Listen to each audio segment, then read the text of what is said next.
thank you. This is our last forum for the fall semester. And so Rhema will talk first, and then afterwards, he's intentionally kept it short so we do have time for a round table.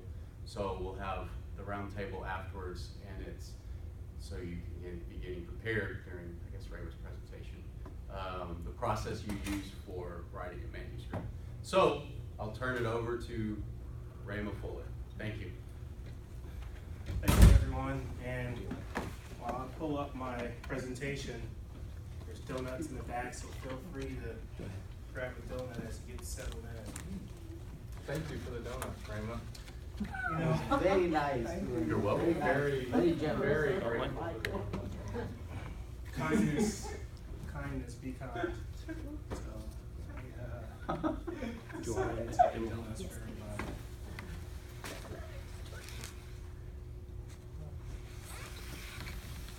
Because it's a stressful situation, right? Because that's what Don He taught us last month and all that is we're going to be diving for donuts. That means we're really stressed Yes. and all that. So. Time horizon. I'm looking. Let me see. Yeah, I'll take that one without sugar. It's not a donut. There's no sugar. Oh, let's see. Thank you. The others look too shiny. Do you want one, Dr. Burns? No, thank you. So Rhema, you're welcome to submit a receipt for this. If you, Feels like a compliment. I don't know if Sharon will pay, but I didn't know mine. We'll see if you're still saying that after the distinguished chefs. oh my God, don't remind me. Does everybody have a donut? Okay. Want me to roll one back for you? You know. Yes.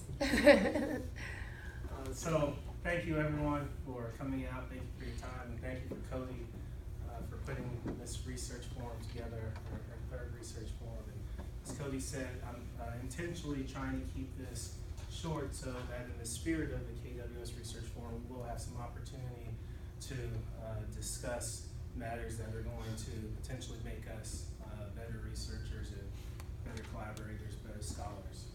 So the title of this presentation is, as you can see, The Evolution of a Researcher. And what I really wanted to do with my time is just to paint a picture, if you will, a story of not just what I'm interested by way of research, but also how I came to be involved and interested in some of these topics. And so that's eventually where we are going to end up. I'll discuss current projects and what I potentially anticipate in the future. So as we get started, as I thought about what brought me to this point today where I'm standing in front of you, there are obviously a lot of different factors. But when I think about giving this research presentation at this forum, one of the biggest factors that jumped out is how did I get involved in academia? How did I get involved in research to begin with? And as you can see, it all started with what to me was a bad joke. All right, what's that bad joke? We'll get into that in a second. But to kind of paint the picture, after finishing my master's degree in sport management, I took a job at the University of Michigan doing sport marketing. And just for kind of an FYI, the primary sports that I was responsible for marketing were field hockey, men's soccer, wrestling, softball, and I also managed our fan rewards program. This is about 2007, 2008, and if you are familiar with intercollegiate athletics and particularly just getting involved in intercollegiate athletics, I was working tons of hours and the pay wasn't the best. And so I was becoming increasingly impatient, particularly when I was going to the pump and gas was over $4 a gallon. So I started thinking, okay, something's got to give. I have to figure out, is this what I really want to do? And so around that same time, and I'm sure, I know it was not meant to be rude, disrespectful, or anything like that, but the athletic director at the time never interacted with me or some of my colleagues at all. Came back to where our workstations were And the first time we'd ever seen him back where our offices are, and he just looks at us and he says, "The overworked and the underpaid." And he starts laughing, he's ha ha ha, and then he just walks away. And we all look at each other, and I'm like, what a colossal jerk. Like, we know, yes, it's meant to be a joke and meant to be funny, and yes, it is true, but we don't have a six-figure salary that you do. Like, that's not something to at least joke about. So, I was probably impetuous, but for me, that was kind of the tipping point, if you will. That was a straw that broke the camel's back. I said, you know what, I need to start looking for something else. I have a master's degree, I'm not unintelligent, I could potentially be making more money working at Walmart when you factor in the amount of hours that I'm putting in. So, but as sovereignty would have it, at that time, probably a couple weeks later, I had a old professor in my master's degree program who reached out to me, and she said, you know, you remember back when you took my class, I made a comment one time that I thought that you had a future in academia. And at the time, you know, I remember the comment and I really didn't think much of it. She said, you know, I just came upon some funding for a graduate assistantship to coordinate and to start an after-school program, a sport-based after-school program for adolescent males, and this is in Connecticut and Hartford. She said, if you're interested, I think you would be a good fit for this position. You know, obviously pursue a doctorate degree, full-time graduate assistantship, everything would be paid for, so something to consider. And I gave it some thought, and I'm here right now, so obviously I took it. And so that brought me to my doctoral studies. And I think that graduate assistantship was somewhat unique in that I spent a large portion of time in coordinating this sport-based after-school program. We met 2 times a week from 3 to 4. I would provide some academic assistance, some tutoring to young males between ages 8 and 13. So that would be between 3 and 4. I would get there. It would operate at a community rec center. I would get there, provide academics, homework, and help and things like that. And then about 4 o'clock, we'd have some undergraduate student volunteers. These pictures aren't showing up too well here, but they would come as a staff, and we would operate the programming from 4 to 6. This picture, we would go but we would go on field trips and things alike. So this is a picture of us at a field trip. That's New Jersey, at a New Jersey Nets basketball game. So I did that as my GA experience. And then there was also in our sport management curriculum, there was a service learning program. And I TA'd kind of your typical sport management courses, but I also, my first semester, TA'd that service learning course. And the next semester, the instructor who was my advisor decided to take a sabbatical. And she said, you're going to now be the instructor of this service learning course. And so beyond the kind of just normal prep work that you do with the course, putting together lectures and things of that nature, this course required me to serve as a liaison between the group of students and the various community partners that they were putting their volunteer hours at, organizing transportation, all of those various things. And so the combination of these 2 experiences got me interested in campus community partnerships, and more specifically, what are some of the outcomes?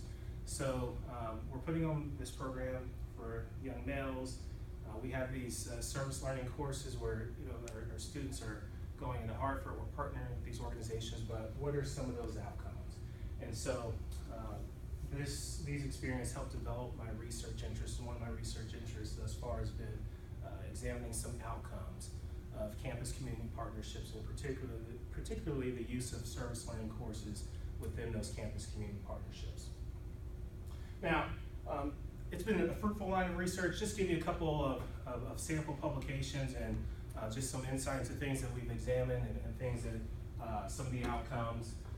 But one of the things that I've tried, and I work with a group of people, we've tried to look at is the relationships, the partnerships from both sides of the equation, the campus side and the community side. And so from the campus side, considering the students who are involved in volunteering through like the service learning courses, what are some of the outcomes, both short-term and long-term?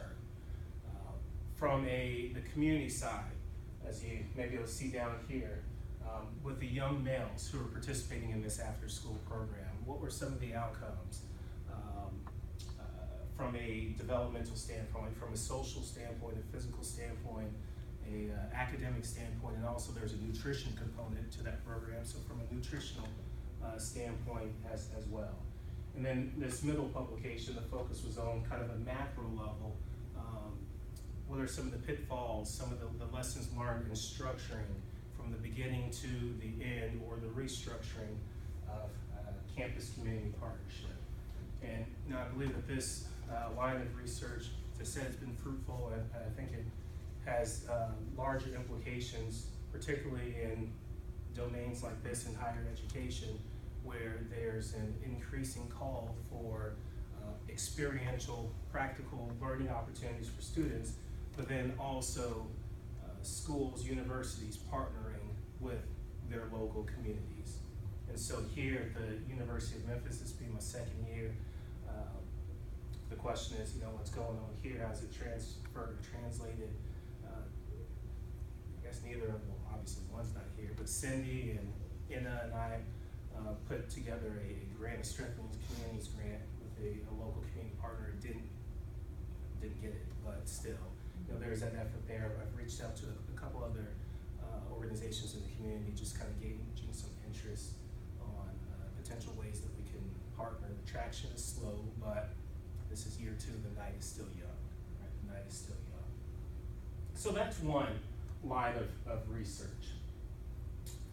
Another area of interest of mine, as I was a doctoral student, as we kind of back up, I knew that part of what that whole campus community service learning stuff was potentially context specific. That depending on where I ended up going after I left UConn, there may not necessarily be that same structure, the same opportunities for partnerships, or at least immediately. So fortunately, I realized that there was something else that I needed to consider by way of research interest. And to do so, I just considered what was going on in my life at the time with my previous experiences. And I thought about my experiences both as a college athlete, but then also as a practitioner within sport. And that got me interested in what you might say my primary line of research, being the experiences of minorities as they participate in sport, whether as participants, or they engage in sport, whether as participants, as spectators or consumers, or as practitioners. And so this area really kicked off with my dissertation when I looked at the effects of the college environment, so perceived stereotypes, discrimination on the academic outcomes, grade point average, academic self-concept of minority college athletes. I know we do have some Texas A&M alums in here, so as a shout out, did receive grant funding from Texas A&M for this research. And so I've since carried that research forward into, again, continuing to examine the experiences of minorities within sport. The primary context has been college athletics, but as I want to grow and evolve as a researcher, I do recognize that I need to expand beyond that, and I'm currently in the process of doing that. I have a study, I included this study down here with a couple different colleagues as we moved beyond the college athletic context and looked at professional sport, namely factors that were driving attendance of African Americans at professional sport. Along the same lines, moving beyond the just focusing on minorities, and currently involved in the project looking at factors that are driving consumption of professional sport, both men's professional sport and women's professional sport for a female demographic. Actually just submitted a couple weeks ago an abstract to present that research at a conference next year. And so it's one way in which I am trying to evolve and trying to grow and kind of diversify as a researcher. And so at this point, just want to give kind of a brief overview. For those who don't know, actually about this time last Thursday, a week ago, I was at the North American Society for Sports Sociology conference in Tampa, giving a presentation on a current project. And it just made sense to kind of, maybe not seamlessly, but to transition into just bringing that research into this forum. And so if you guys are familiar, one of the things, and especially if you've taken, I don't think anybody in here has, but my pop culture class, one of the topics, or one of the kind of the mantras that constantly comes up is that sport is a microcosm of society, meaning that a lot of the issues, the discussions, the discourse, potentially the controversies, whatever terminology that you want to use, that we see in society, it oftentimes shows up in sport. And sport is often used as a platform, a conduit, if you will, to address many of these topics and many of these issues. And in the past, when we look at some of the key I shouldn't say controversies, but the key topics of discussions in the past, we've seen athletes involved in what we would call activism. Some of the more prominent images and prominent examples occurred with both Muhammad Ali and in the Mexico Olympics with John Carlos and Tommy Smith. After kind of a period of silence, we've now seen an increase in athletes involved in, again, what we call activism, whether it's professional athletes, Olympic athletes, or collegiate athletes. And with this being the case, the current project that I'm involved in, the current research I'm involved in, is taking a look at this notion of athletes involved in activism. And so just as a kind of brief cliff notes, what I wanted to do, or I guess what I did, is I sought to examine Division III, NCAA Division III Black athletes' perceptions of activism. And the reason that I looked at a Division III context is we back up, we look at all the images, whether it's media images or scholarship that focuses on activism and athletes in the intersection. The focus is always on, or at least appears to be always on, high profile, highly visible athletes, your Olympians like this Ethiopian runner, or professional athletes, or Division I college athletes. Not so much attention given to those with a less visible platform. And so as part of this examination, I wanted to kind of get some insight from those who are less visible platforms, seeing if there's still that willingness to engage in these so-called activist activities. Some of the key findings that I found, this was a qualitative study where I interviewed 10 Division III Black males. Some of the key findings, one of the first ones is that they believe that their coaches would not be supportive if they spoke out on so-called social and political issues. They said that their coaches were gung-ho about them being involved in community service, so they even organized community service opportunities, volunteering at soup kitchens, neighborhood cleanups. They said if it came to something like police brutality, then they're probably not going to be supportive of that, because that is potentially a divisive or controversial issue. And they were more concerned about the image of the program, image of the university, and the athletes as representatives of that. Also, they believe that, some of them believe that they really didn't, again, going to the Division III level, they really didn't have the platform to, even if they said something, or even if they were involved in something, they wouldn't have the same reach or the same scope as somebody who was more visible, like an Olympian or a professional athlete. And so it was almost not necessarily a why bother, but we're not, one of the quotes was, we're not getting interviewed like that. We're not getting interviewed like that. The implications being, we're not gonna have that same reach.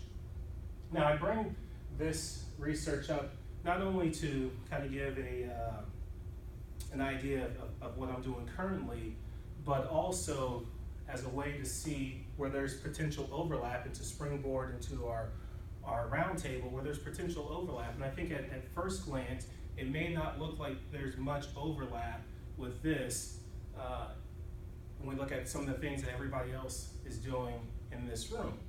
But I would argue that we look at a little bit deeper that there probably is some overlap. And so I just want to look briefly at some of these research implications or opportunities for collaboration, if you will, just based off of this one topic.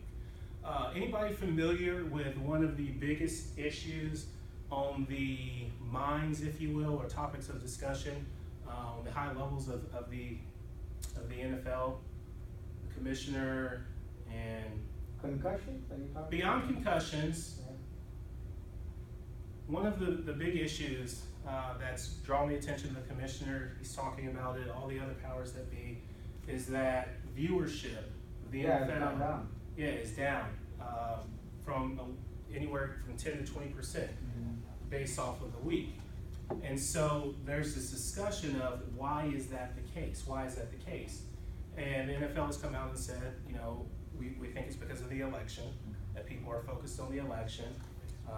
Initially it was focused on the debates. The debates ended, viewership was still down, and okay, just the election generally, we'll see what happens. There have been some in the sport media who have offered kind of an alternative perspective, or maybe, yes, the election, but something else is that athlete activism, and that there are many people who believe that when a player like Colin Kaepernick and other NFL players take a knee during the national anthem, that's disrespectful to the country, disrespectful to the military, and that some people don't want to support that. So, for people who do marketing-based research, there's obviously implications, like what are the marketing implications of athletes involved in activism? Is there a need for, right now there's not much policy governing the decorum, if you will, during the playing of the national anthem? Is policy needed?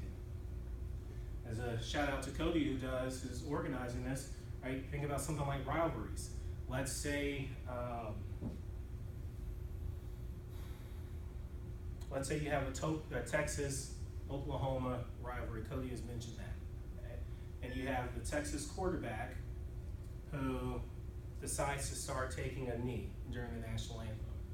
You have an Oklahoma fan who, for the most part, is anti-Texas, but is supportive of the cause, if you will, or the reasons that the individual is taking the knee. Now, how does that affect that individual's affections or thoughts towards that individual Texas player and the Texas team as a whole? Is it, still root against Texas, but potentially root for that player, or just doesn't matter that the rivalry supersedes my support of this individual, or?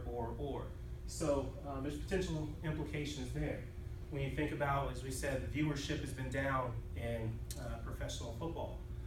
Not saying that this is the reason why, but potentially could be a reason why.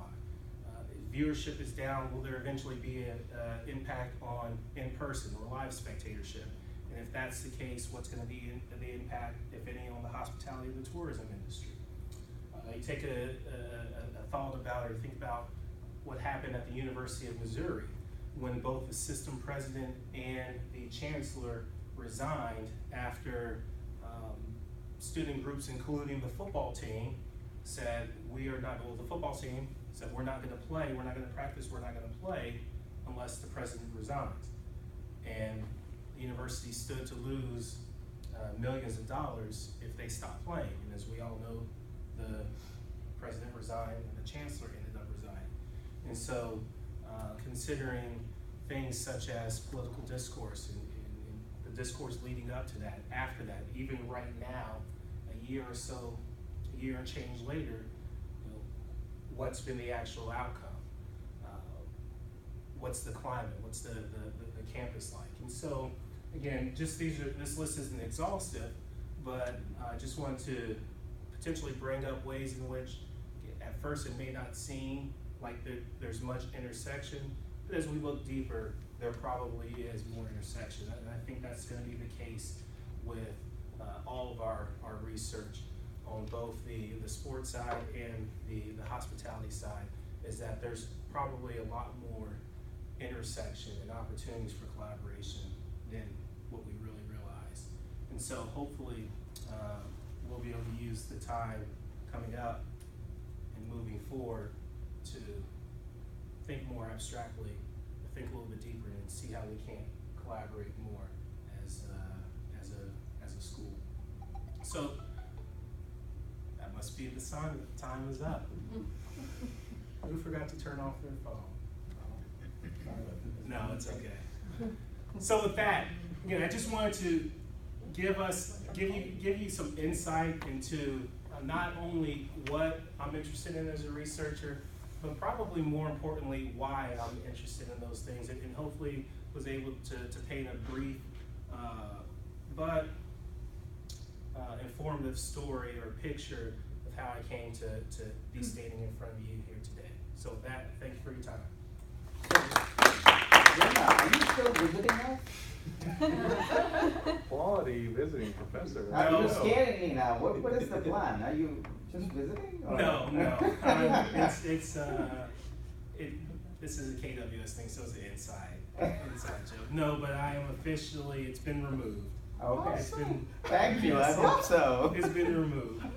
Didn't we have to vote on that? Well, Hey, I thought he was trying to tell me something. I'm just. No, We just no, demand it's- or he'll leave. Yeah. Ramo, Yes. have you seen what causes like a student athlete in college beyond Division III to like participate in activism or not? Sure. participate? Yeah, so actually I didn't get into the background of the study because I wanted to save some time. But the framework that I use for this study is the theory of planned behavior. And what the theory of planned behavior basically says is that if right here we have human behavior, before we have human behavior, we have to have intentions. And then before we get to intentions, we have kind of these antecedent factors. And the three antecedent factors are attitude towards the behavior, which is, does a person have favorable or disfavorable attitude towards whatever behavior? So in this case, we're talking about activism. The second antecedent factor is subjective norms. This is a kind of a social factor. What's the social climate? Are people supportive of that behavior, and or is there pressure to perform that behavior? And then third is perceived behavioral control. This is more of an internal, intrinsic. Do I as an individual believe I have the capability of performing that behavior or action? Do I perceive it as relatively easy, something easy to do or something difficult to do?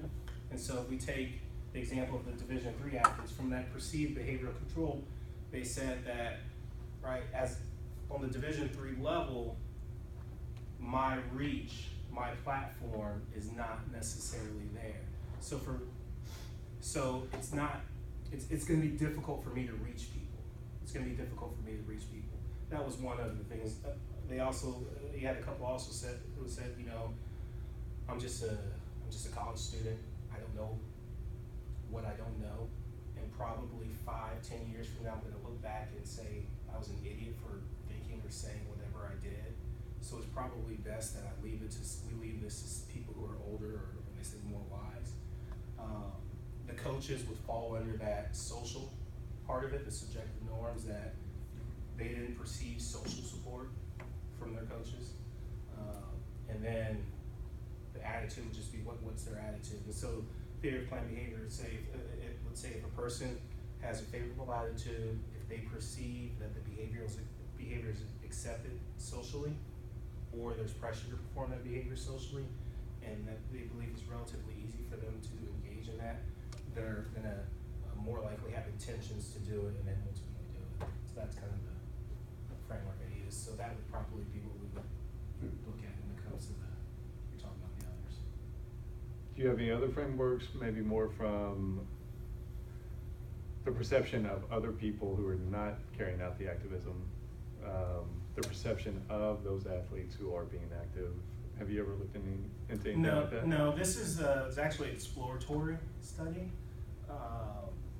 So, meaning the first foray into the topic, so that's obviously a good idea as you move forward. Well, no, I got something in mind that we could possibly do if you wanna explore it. It's a success, the forum is a success. I got the It's a data success. already, actually. What's that? I already got the data collected, so Do you have a name for it? sketchy. I haven't crafted a name. No, yes. So there you go, appreciate it. This has correlation with hospitality. This happens all the time, like when you have a hotel that hosts a huge National Rifle Association conference. Sure. Then there are other organizations that'll say, I won't come because you hosted that. Or when Starbucks goes out and comes up with a campaign that promotes a certain idea or a party or a candidate, which they did recently, then that's activism. Sure. You know, and now everything that's happening with the Trump brand, you know, we saw that the sales went down, the hotel rack rates were down by 50% in Washington DC. And now after the elections, they're expecting 1 million fewer visitors from the UK to the United States, just from the UK. You know, so there's gonna be, travel is going to be impacted by activism that'll have an impact on hospitality. And I think it's when you come up with a company, choosing a company one versus the other, then it's actually more of a brand image. So I think that component has to come up in research, and there's a lot of research.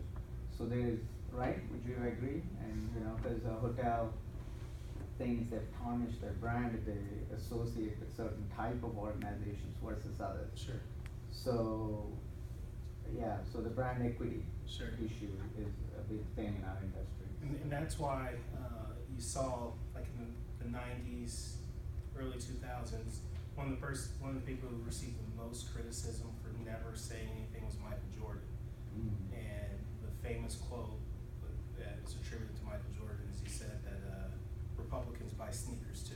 In the sense that the brand superseded everything. You didn't want to alienate any potential customers. So yeah, it's definitely there. Yeah. I had something for you, Radesh. Yesterday I saw on one of the TVs that the Republican Speaker of the House was holding a press conference and in his home state, and it was actually at a Holiday Inn Express. Like that was on the TV, that it's telling where he was. And so I was just kind of piggybacking off what you said. I wonder if that's another example of how, if some people would be turned off to that, but if some other people are going to see that on television, one, as an advertisement, but then have that association with him, so they want to stay there. So the governor of Ohio, during the primaries, he spoke here in our ballroom. Did you know that when he came here? I forget his name. What was John it? Casey. John Casey, Casey yeah. was here in our ballroom. So, I read an article about him yesterday. was that? I read an article about Yeah. him yesterday. So there is correlation. Sure. I think we can work, right? Because, you know, it would be a brand equity issue on our side. I've heard the Trump brand, they changed the new hotel name. They Yeah, don't they want to changed the use name. Trump, it's because it affects the brand image, so they changed it to like Sion. Yeah. So the new completely Sion different. is the name of the new hotel. New hotel. They changed it from Trump because of the negative, Sure. negativity. But who knows? He's won, so it Yeah, may he change won. again. You know, so. And I just wanted to point out, if you're doing, you said you were doing, like African American student athlete type research. I'm a big activist for Memphis Tennessee Rugby, but if I'm just saying, we do a lot of research inside of Memphis Tennessee Rugby, and we try to figure out how it's helping this certain group of individuals versus typically rugby is more of a white person sport, Sure. and that's globally. South Africa, that's definitely All Blacks. Yeah, I went and watched them lose to Ireland, which is incredibly shocking. But I'm just saying, if you're going to do research here in Memphis and you were looking to further do high school type student athlete research, Memphis Inner City Rugby would definitely be something that you could find an immense amount of data from, and they'd be happy to help, I'm sure. I appreciate that. Just Thank saying. you. Thank you. Any other questions or I comments? was just curious about your dissertation. So it's beautiful, the topic is great. What were the university and the factors that you took into account when you said the university environment had an impact? Yeah, so it was more just perceptions of the academic, the athletic environment, perceptions of how they were treated by faculty, by coaches, by fellow students, and that they experience stereotypes, that they experience what they perceive as racial discrimination, and then they used we're getting kind of to the statistical. It was a moderated hierarchical regression. So that fact took into consideration their athletic identity and their racial identity as potential moderating factors, and so that was kind of how that went. So the environment, how supportive the university was, did they have Just yeah, student services? perceived as welcoming, hostile. Right, okay, and it was self-reported by the athletes? Okay. Okay. It's interesting. I had a high school student say when they were going out to play rugby, if they were ever encountered upon like racial slurs or anything like that, because my teams, I coached Memphis Tennessee Rugby, and they're predominantly black and with a couple Hispanics, and this new girl was worried about going and playing all white teams and something occurring in that nature. And then all of my other girls quickly reassured her that it's never, the sanctity of the sport's not like that. We teach respect, and there's nothing that you should worry about. Which I found interesting because on the front end she was concerned, and in all reality it wasn't a concern. I found that interesting. All right. Thank you. We'll let's go ahead and do the